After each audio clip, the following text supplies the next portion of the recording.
You mentioned about Fidelity that they're mining for a while, and that's something that I find strange as well because it comes down to the energy costs.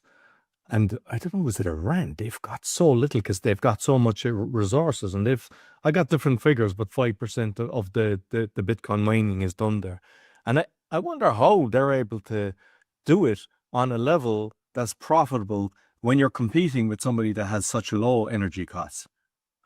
Yeah.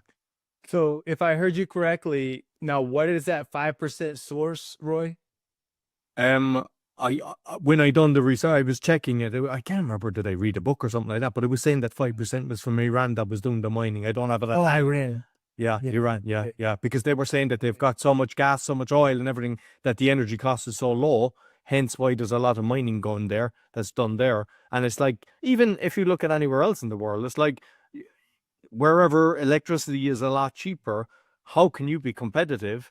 And then unless you're abusing the funds that you have because you've got the money behind it. And then that's why I say I find it strange because especially the way energy costs. I mean, in Europe, it's gone through the roof, it's tripled. Wow. So yeah, yeah. So like, somebody could have been So investing and it was making money mining. And then all of a sudden, oh, this is costing me money. And they've just lost a fortune. Their full investment has changed overnight because of the price of electricity. mm, hmm.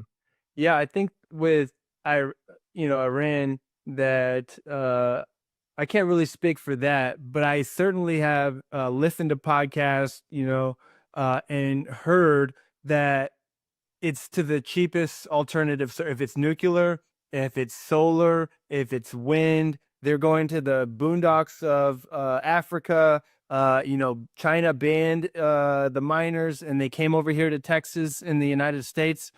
United States has a big energy infrastructure, and even in Texas, I was in the capital, in Austin, our state capital, speaking with some politicians, and they were talking.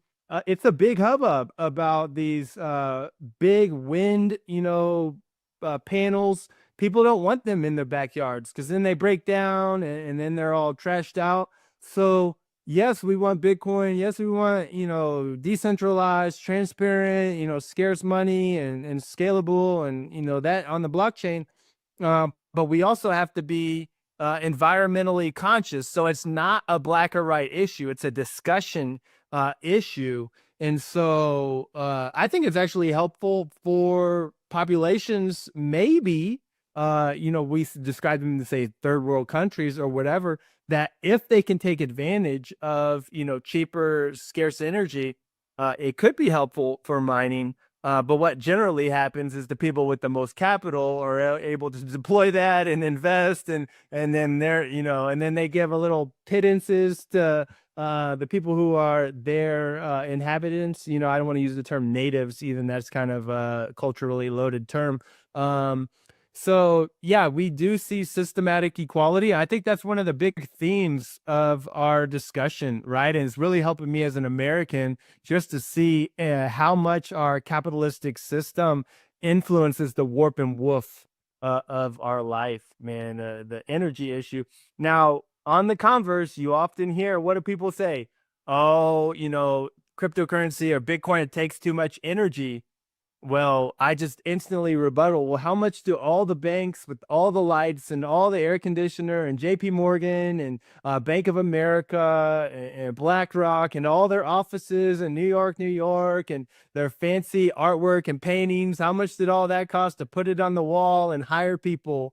So I don't think that's a super solid argument where people criticize, the blockchain technology for its energy consumption. I think that's a losing argument for those.